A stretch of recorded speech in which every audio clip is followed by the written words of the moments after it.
রামুতে আদালতের নিষেধাজ্ঞা অমান্য করে প্রবাসীর বসতভিটায় জবরদখলে নিতে হামলার অভিযোগ পাওয়া গেছে। সোমবার বিকেলে উপজেলার সদর ফতেকারকুল ইউনিয়নের ৯ নং ওয়ার্ডের বণিকপাড়ায় এই ঘটনা ঘটে। ভুক্তভোগী শিবুদর এবং তার স্ত্রী রানীধরের অভিযোগ ৮ থেকে ১০ জনের একটি দল জমি দখলে নিতে এসে তাদের উপর হামলা করে।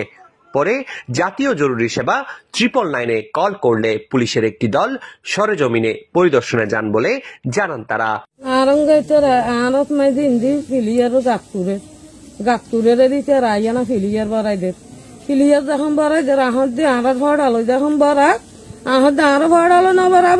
তোরা গাছ ধরাইতেছ তোরা বড় আঙ্গই এং হই আহত আরো বড় আরো দিবেলা এং হই দিই তারা দোনো ভাই আর তল ভেটসাই লাতি মারি শীত গরি গারা ভিতর বেলা চোর বাড়ি দি এটা তেড়ে দেখা টেক্কা বানার মাথা টাথা বুলাই তুলাই এটা কিছু কোন নাম রিটার্ন দিবেন রাখা আমার সঙ্গে আয় রান্নাঘরের ভিতরে আসলে না বুঝো তো উজুয়ারে যেতে তখন আয় মতো উজুয়ারে আয় তুমি আসি দে এবং আয় এবার আগে দি আয় আনো আর আয় তখন আসি আনসাই ধাক্কা মারি মানে আসি না ধাক্কা মারছি প্রায় 10 জন আছে 10 জন আছে মাইক পদ্ধতি চলে গেছে ইতারা তখন আর মামলা করে মামলা দেন নিজে দেখতো না মামলা ভাই আনবো ঘরানো পরে আর এঙ্গুরি আয় বাধা তারপরে এই 10 করত না বানার ক্লিয়ার করে আদর্শ লেগে না হাসান করি এর আয়েরও মানুষ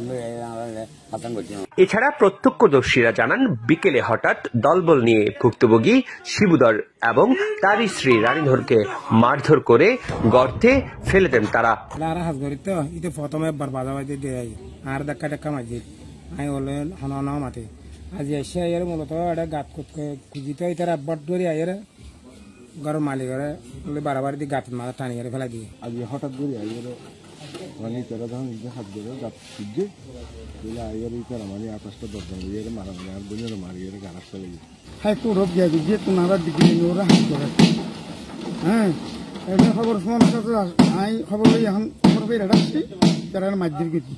অভিযোগের বিষয়ে অভিযুক্ত বিটনধরের সাথে যোগাযোগ করলে তিনি বলেন দুই পক্ষের মাঝে কথা কাটাকাটি হয়েছে কিন্তু কোনো হামলার ঘটনা ঘটেনি। 8-10 জন মানুষ সবাই ওরা শ্রীমন্তরা যারা মালিক ওরা 8-10 জন মানুষ 3-4টা কুটি নিয়ে গেছি তারপরে কালো একটা তেরফাল নিয়ে গেছি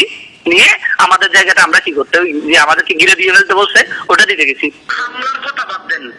একটা মানুষকে ঝগড়া করতে গেলে হাতাহাতি একটা টাচ করতে হয় মহিলা মানুষ ও শুধু একজনে ছিল শুধু একটা কথা বলছি রানীজি তুমি মহিলা মানুষ বোন মানুষ আমি